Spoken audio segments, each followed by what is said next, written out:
ఏంద్రా సేడ్ దగ్గర ఫైనాన్స్ తీసుకున్నావు, నెల నెల వాయిదాలు కడతాడరా నీ మామనా? సిగ్గులేదురా నీకు? ఈ నెలలో పెళ్లి వాళ్ళు వాయిదా కట్టలేకపోయాం సార్. వచ్చే నెలలో 2 కలిపి కట్టేస్తామండి. మొదటిసారిగా గుడికొచ్చాం, ప్లీజ్ బండి తీసుకెళ్ళకండి. పెళ్లి చేసుకునేరక పెళ్ళంతో తిరుగుడేరక పైసలు కట్టేద్దాలు వదరా నీకు? ఈ 1 మంత్ ఆగండి sir, please sir. Excuse me, ఏంటి సార్ ప్రాబ్లం ఏంటి? బండి కొనటానికి సేట్ దగ్గర లోన్ తీసుకున్నాం, పెళ్లి వల్ల వాయిదా కట్టలేకపోయాం. వచ్చే నెలలో కలిపి కడతామంటే వినిపించుకోవట్లేదు. పెళ్ళయ్యాక మొదటిసారి గుడికొచ్చాం, వీళ్ళేమో బండి తీసుకెళ్ళిపోతాం అంటున్నారు. ఏమయ్యా, మొదటిసారి భార్యతో గుడికొస్తే ఎందుకయ్యా ఇబ్బంది పెడుతున్నారు? మా పైసలు మాకిచ్చి గుడికేంది, తిరుపతికి పోయి మంచిగా గుండు కొట్టించుకోమాను, మాకేంది? మీ సేట్ విజిటింగ్ కార్డు ఉందా? ఇంకో ఇవి నా బైక్ కీస్, దాన్ని తీసుకెళ్ళండి, డబ్బు కట్టేసి నేను తీసుకెళ్తాను. ఆ తాళాలు ఎలాగ? సార్ మీరెందుకండి మా కోసం? పర్లేదండి, నేను మా ఫ్రెండ్ బైక్ మీద వెళ్తాను, నో ప్రాబ్లం. తీసుకెళ్ళండి అయ్యా, నాది కొత్త బైకే. నాడు రాబోయే నాడు ఏదో ఒకటి వచ్చింది. సార్ మీరెవరో కూడా మాకు తెలియదు, సడన్గా వచ్చింది సహాయం చేశారు. మీ అడ్రస్ ఇవ్వండి సార్, నేను మీ ఇంటికి బైక్ తీసుకొచ్చిస్తాను. అడ్రస్సే కాదు, నా పేరు కూడా చెప్పను. కానీ నేను చేసిన సాయం ఇలా థ్యాంక్స్తో అంతమైపోకూడదు. మీరు ఎవరికైనా ముగ్గురికి సాయం చేయండి, ఆ ముగ్గురిని మరో ముగ్గురికి సాయం చేయమనండి, వాళ్ళని అలా కంటిన్యూ అవ్వమనండి. ముగ్గురికే కదా సార్, తప్పకుండా చేస్తా. ఆ రోజు స్టాలిన్ వచ్చి హెల్ప్ చేసావని అడిగితే టైం లేదని తప్పించుకున్నావు, ఈ రోజు నువ్వే హెల్ప్ చేసావు. ఆ రోజు కంపెనీ ఆడిటింగ్ టెన్షన్లో ఉన్నాను రా, తర్వాత చాలా ఫీల్ అయ్యాను. ముగ్గురంటే ముగ్గురు కూడా హెల్ప్ చేయలేకపోతే అదేం జీవితం రా. నేను అటు వరకు 2 చేశాను, ఈరోజు 3వ వాడికి చేశాను. నువ్వు ఇలా హెల్ప్ చేసావని అతనికి తెలిస్తే చాలా సంతోషపడతాడు. వెళ్దామమ్మా.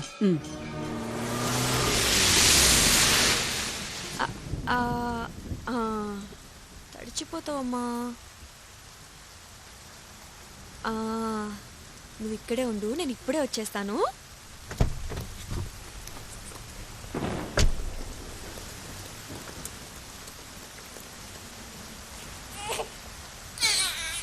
ఎక్స్క్యూజ్ మీ, కొంచెం త్వరగా ప్యాక్ చేయండి, కార్లో పాప ప్లీజ్.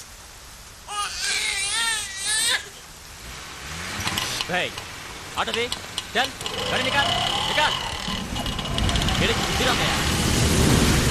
నో పార్కింగ్ ఉన్న ఈ కార్ టో చేసి మన పోలీస్ స్టేషన్ తీసుకురండి.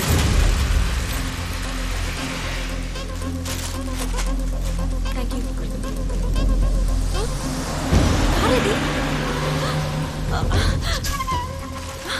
పాప, నా పాప ఇక్కడ, నా కార్ ఇది. ఇప్పుడే ట్రాఫిక్ పోలీసులు తీసుకెళ్లారమ్మా.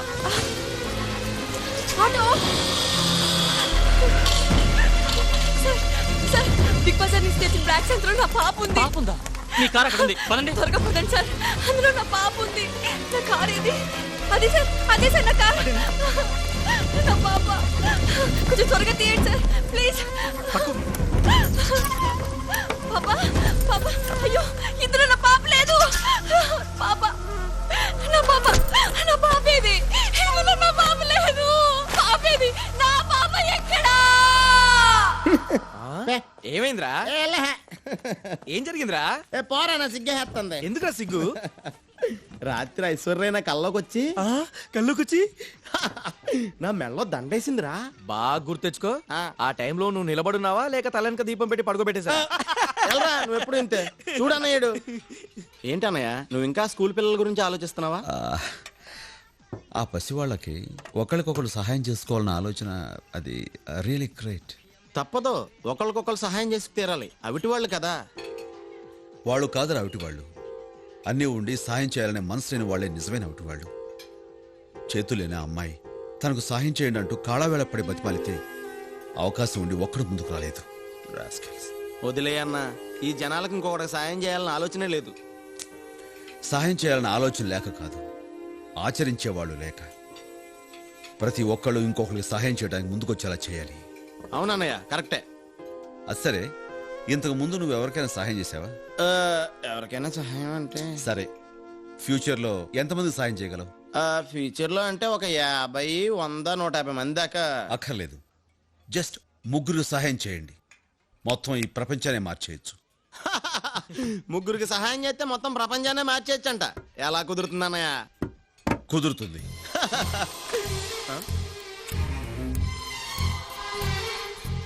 ఇది నేను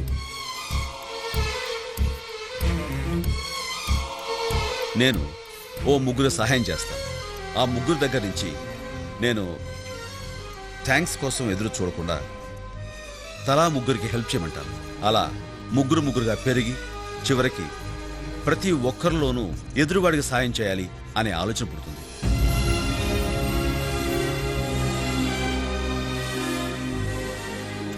ఎవరో ముక్కు మొహం తెలియని వాళ్ళకి మనం హెల్ప్ చేసినప్పుడు వాళ్ళకు కూడా ఇంకొకరికి హెల్ప్ చేయాలన్న మనస్తత్వం తప్పకుండా వస్తుంది. ఈ ప్రపంచంలో మనిషికి సాయపడేది ఆ దేవుడు కాదురా, మనిషికి మనిషే సాయపడాలి. కరెంటు గానీ బల్బు గానీ ఆ దేవుడు కనిపెట్టలేదు. ఇంటర్నెట్ దగ్గర నుంచి ఇడ్లీ కుక్కర్ వరకు అన్నీ మనిషే కనిపెట్టాడు.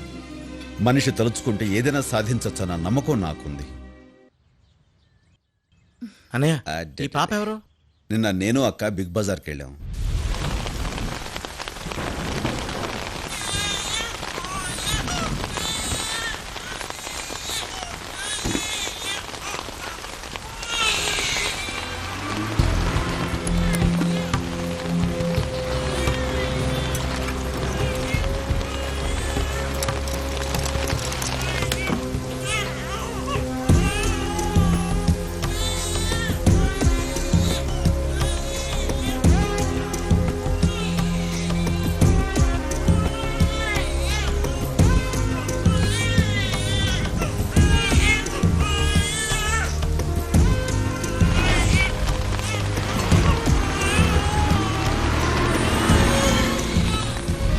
ఆ కారు నెంబర్ ఆర్టీఓ ఆఫీసులో ఇచ్చి అడ్రస్ మనకి చెప్పాను.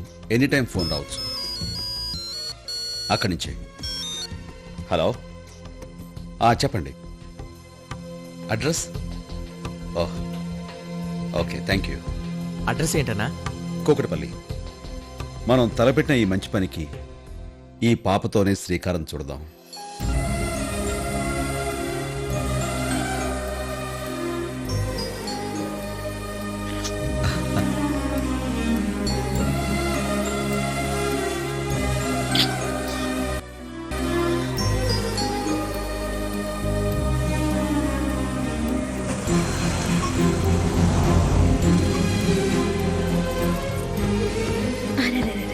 ఉండమ్మా. అమ్మా, మన పాప దొరికింది. పాప దొరికిందమ్మా.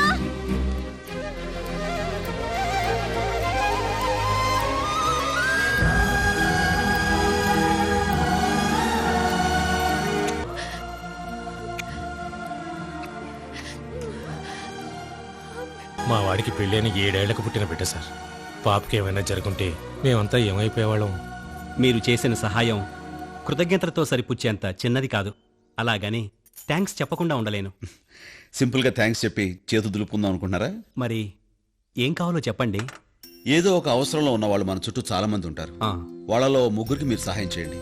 అలాగే ఆ సహాయం పొందిన వాళ్ళని ఒక్కొక్కళ్ళు మరో ముగ్గురికి సహాయం చేయమని చెప్పండి. ఓ, ఇంతేనా? చాలా మంచి ఆలోచన. మా వాడు ఖచ్చితంగా చేస్తాడు. It's my word. తప్పకుండా చేస్తాను. చాలా సంతోషం. వస్తాను. నమస్తే. నమస్కారం. వస్తామండి. వాళ్ళ సంతోషాన్ని చూస్తుంటే నువ్వు అనుకున్నది డెఫినెట్ గా జరుగుతుంది అనిపిస్తోంది. All the best. Thank you. చూడన్నయ్య, నువ్వు సిగ్నల్స్ దగ్గర కొన్ని కొట్టావు. ఆడికి ఆ మినిస్టర్కి ఏ సంబంధం లేదు, అలాగే ఆ మినిస్టర్కి నీకు ఏ సంబంధం లేదు. అయినా సరే నువ్వు కొట్టిన ఆ మినిస్టర్ వెనకేసుకొచ్చాడు కదా. అదేరా, ఒక తప్పు చేసిన వ్యధను కొడితే దాని రియాక్షన్ ఇంత ఫాస్ట్ గా మినిస్టర్ లెవెల్లో వచ్చింది. అదే ఒక మంచి కోసం ప్రయత్నం చేశాను. ఎవరైనా ఓ ముగ్గురికి హెల్ప్ చేస్తారేమోనని. ఒక రోజు కాదు, 2 రోజులు కాదు, 20 రోజులు ఎదురు చూశాను. ఒక్కడు కూడా ముందుకు రాలేదు. ఏం సమాచారం అది? ఎక్స్క్యూజ్ మీ సార్, మిమ్మల్ని డాక్టర్ గారు పిలుస్తున్నారు. చూడండి, ఇలాంటి మేజర్ యాక్సిడెంట్స్ లో సమ్ టైమ్స్ కిడ్నీస్ గానీ లివర్ గానీ ఇన్ఫెక్ట్ అయ్యే అవకాశం ఉంది. అన్ఫార్చునేట్లీ మీ అమ్మగారికి 2 కిడ్నీలు ఇన్ఫెక్ట్ అయ్యాయి. డాక్టర్, ఇప్పుడు ఎలాగా? Both the kidneys have to be transplanted. అంటే కిడ్నీలు మార్పిడి చేయాలా? ఎస్. మీలో ఎవరైనా డోనర్ ముందుకొస్తే. డాక్టర్, నా కిడ్నీ మ్యాచ్ అవుతుంది, నన్ను ఒకసారి టెస్ట్ చేయండి. అలాగే. నన్ను కూడా టెస్ట్ చేయండి డాక్టర్. తప్పకుండా.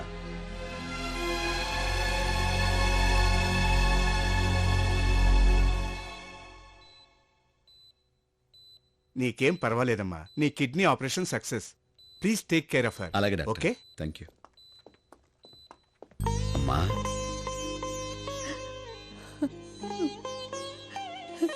ఏరా, నిన్ను కన్నందుకు కిడ్నీ ఇచ్చి రుణం తీర్చుకున్నావా? నీకు కిడ్నీ ఇచ్చింది నేను కదమ్మా. మరి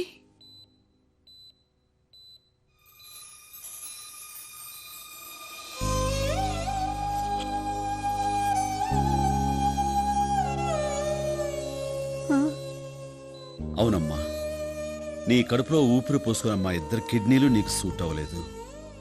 ఎక్కడో పుట్టి ఎక్కడో పెరిగి నీ కూతుర్ని పెళ్లి చేసుకున్నందుకు నీ చేత చిచ్చి అనిపించుకున్నాడే, ఆయన కిడ్నీ నీకు సూట్ అయింది.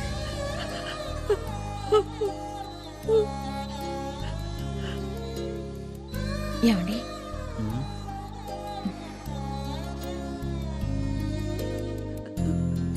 ఇప్పుడేం మాట్లాడాలో కూడా నాకు తెలియటం లేదు. ఒరేయ్, నన్ను క్షమించు అనడానికి పంజాబీలో ఏమంటారు? అల్లుడు గారిని అడిగి చెప్తావా? రామ్మా.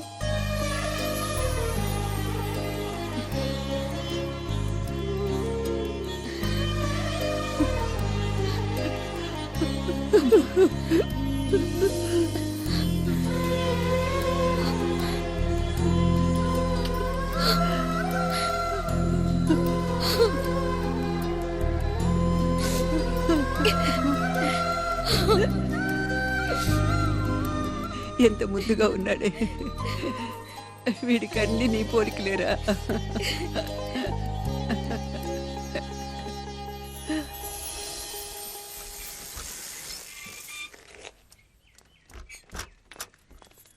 ఇదిగో బాబా, నేను ఇవాళ రిటైర్ అవుతున్నానని తెలిసి కూడా మీరెవరూ ఆఫీస్కు రాలేదే? ఉదయం నుంచి మనసు బాధగా ఉంది డాడీ, అందుకే మేమంతా ఆఫీస్కి రాలేదు. ఆహా, నా సర్వీసు మొత్తం నిరీక్షాలోనే తిరిగాను. అవును బాబు. నేను ఈ ఉద్యోగంలో చేరిన మొదట్లో నువ్వు పిల్లిగాని కుర్రాడి, ఇప్పుడు నీకు వయసు పెరిగింది. రేపటి నుంచి నువ్వు రావాల్సిన అవసరం లేదు. Sir, auto, share auto, call taxi అని కొత్త వచ్చినా మీరు మాత్రం రోజు నా రిక్షాలోనే ఆఫీస్కి వెళ్ళేవారు. అలా మీరు ఇచ్చిన డబ్బుతోనే నా కొడుకుని కాలేజీలో చేర్పించుకున్నాను. రేపటి నుంచి రిక్షా ఎవరికి తొక్కాలో తెలియడం లేదు. వస్తాను బాబు. ఆగు బాబ్జీ, ఆ బ్యాగ్ ఇలాతే. నేను ఆఫీసులో 30 సంవత్సరాలు పనిచేసి రిటైర్ అయినందుకు వాళ్ళు నాకు కొంత డబ్బిచ్చారు. నువ్వు ఈ 30 సంవత్సరాలు నా దగ్గర పనిచేస్తూనే ఉన్నావుగా. రిటైర్మెంట్ అనేది ఎవరికైనా ఒకటేనయ్యా. ఈ డబ్బుంచుకొని ఫైనాన్స్లో ఆటో కొనుక్కో, తీసుకో. సార్, ఇంత డబ్బు? పర్వాలేదయ్యా, ఉంచుకో. మీ రుణం ఎలా తీర్చుకోవాలో తెలియట్లేదు బాబు. ఆ మాటతో మన మధ్యున్న సంబంధాన్ని తెంచివేయం. నీకు చేతనైతే ఓ ముగ్గురికి సాయం చేయి. ఆ ముగ్గురిని ఒక్కొక్కరిని మరో ముగ్గురికి సాయం చేయమని చెప్పు. తప్పకుండా చేస్తాను బాబు. ఏమ్మా, కరెక్టేనా?